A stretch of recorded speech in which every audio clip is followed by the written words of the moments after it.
Do you think ghosts are real? Have you ever seen one? I did. Back in college, I was sleeping in my dorm room and I woke up and there was something on my dresser. It looked like a bird made of smoke, a big, dark bird. And it was looking at me and I couldn't move and I couldn't shout, and then it just kind of disappeared.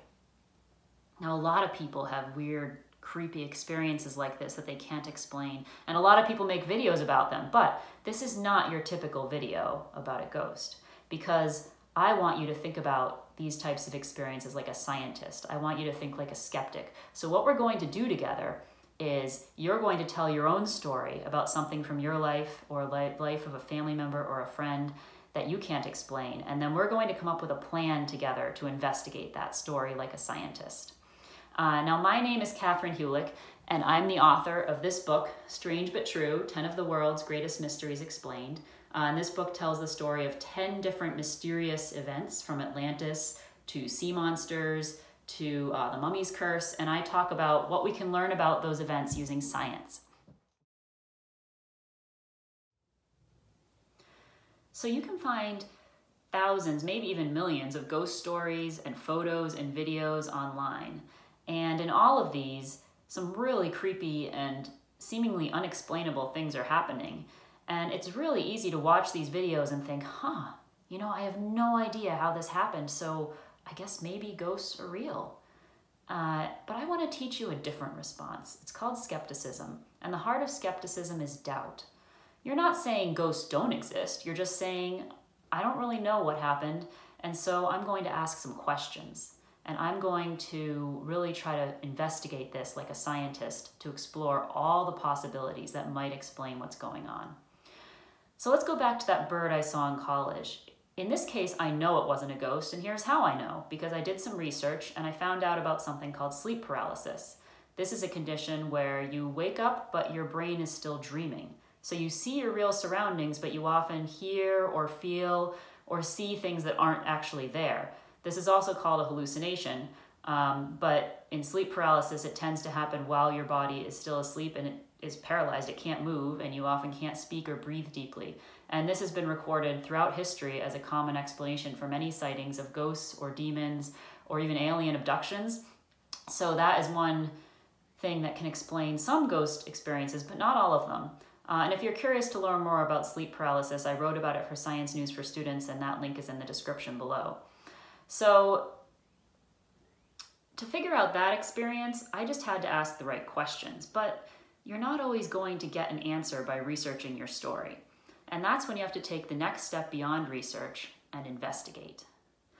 So let's try this together. I want you to tell a story from your life or the life of a family member or a friend. It can be a ghost story or a story about seeing Bigfoot or a sea monster or a UFO, really anything that is unexplained and seems to suppose that something paranormal or otherworldly is going on. Now, if you can't think of one from your own life, you can choose one that you found online or saw in a show. That's fine too. And as an example, I'm going to tell you one more story from my life. This one happened when my son was 2.5 years old. He was looking out a window and said, "Mom, Dad, I see a person, a floating person wearing white." And we came and we didn't see anything, but a few more times out that same window, he saw this floating person again. It was pretty creepy, and we didn't really know how to explain it. So that's the story that I'm going to investigate as an example for you guys as you investigate yours. So pause the video now and think of your story. Write it down if you want to, or tell someone who's sitting by you. And once you have a good idea in mind, then turn the video back on.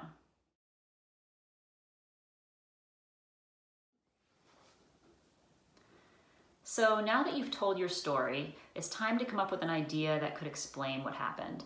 But there's a catch. This idea has to be testable.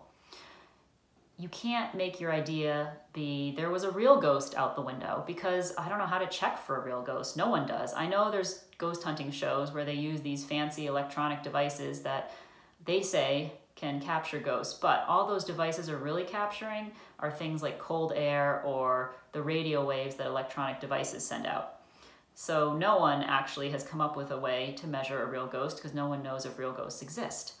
So we need a test of things in the real world, things that we can see, hear, touch.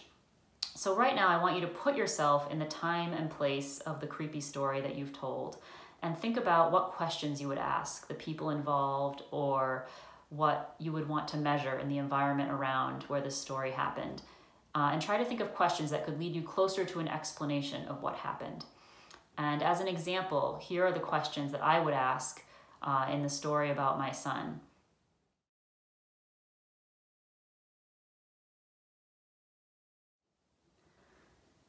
Is your list of 5 questions ready? Okay, so now it's time to come up with some answers. I know you may not be able to answer all of them, but just do your best. If you don't have enough information, you can write, I don't know. Hopefully you'll be able to come up with a good answer to a couple of them. And if you really can't come up with answers to any of them, you can make something up. Because the whole point of this is to come up with an investigation. We aren't going to actually be able to investigate it because we don't have a time machine to go back in time. So here are my answers. So looking at my answers, I see a great idea in there. Number 3, the white curtains. Now, in sunny weather, those curtains would cast a reflection in the window, and my son, who was only 2.5, could easily mistake a reflection for something outside the window. And if the curtains are moving and blowing around in a breeze, it could seem like a person flying. So this is my idea. So pause the video again and come up with your own idea about what could explain the strange experience in the story that you told. Okay, we're almost done. The last step is to come up with an experiment that could test your idea. Now, we don't have a time machine. We can't go back to the time or place when this spooky story happened, so you're not going to be able to actually investigate it. But I want you to think of a plan that would work if you could go back there. What would you do to try and find out if your idea about what happened is the right one?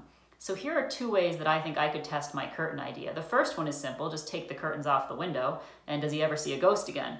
So that would get us closer to understanding if the reflection is the real cause. The other experiment idea I have is to set up several times a day in which we would ask our son what he sees out the window and record the weather and the lighting conditions and whether or not there is a reflection present in the window at that time.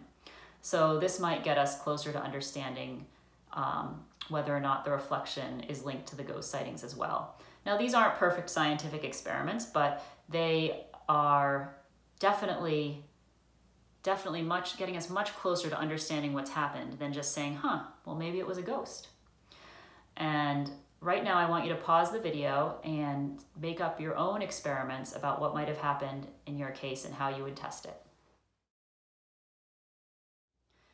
So just one more thing before I let you go.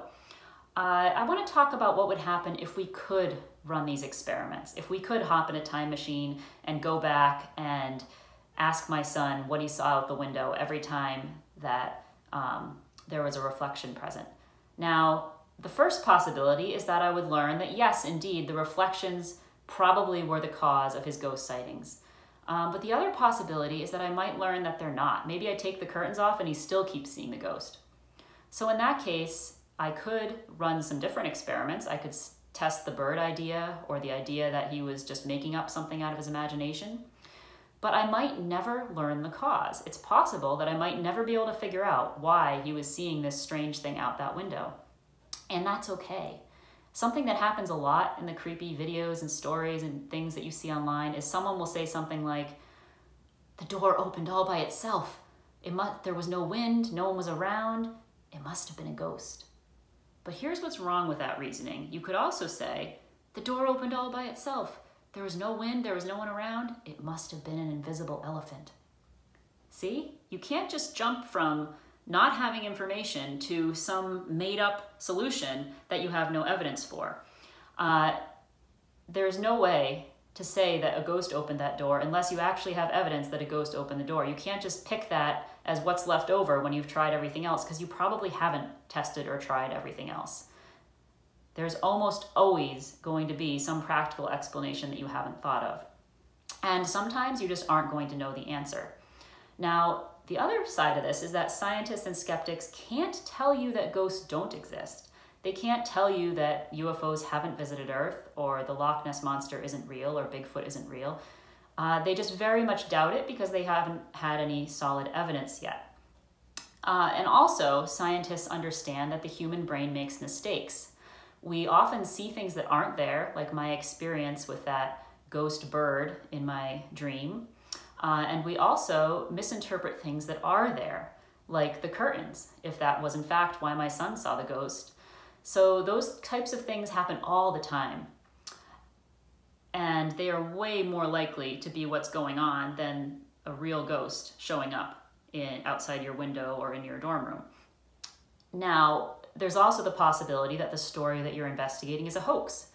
That happens online all the time. The famous photo that you may have seen of the Loch Ness Monster, there were some people who came forward and admitted that they had put a head on a toy boat, and that's what the picture was. So this happens all the time. Someone does a ghost story or a sighting of something else deliberately to fool people. But most of the things out there, I think, are people who really don't know what happened and are just jumping for something to explain it. But instead of jumping for something to explain it, I want you to keep your mind open, ask lots of questions, and really practice the art of doubt. So I think I'm done here. I hope that you check out my book. Again, it's called Strange But True, 10 of the World's Greatest Mysteries Explained. And the link is in the description. And also you can check out my article on Science News for Students about the science of ghosts. And if you did this activity and you'd love to share about it, please post in the comments your story or your idea you came up with, or even your experiments. Again, only if you feel comfortable sharing. And I do hope that you'll consider following me on Twitter @KHulick or on Instagram @Catherine_Hulick. And you can also find out more about me on my website, catherinehulick.com. Thanks so much for doing this activity with me, and I'd love to hear about your results.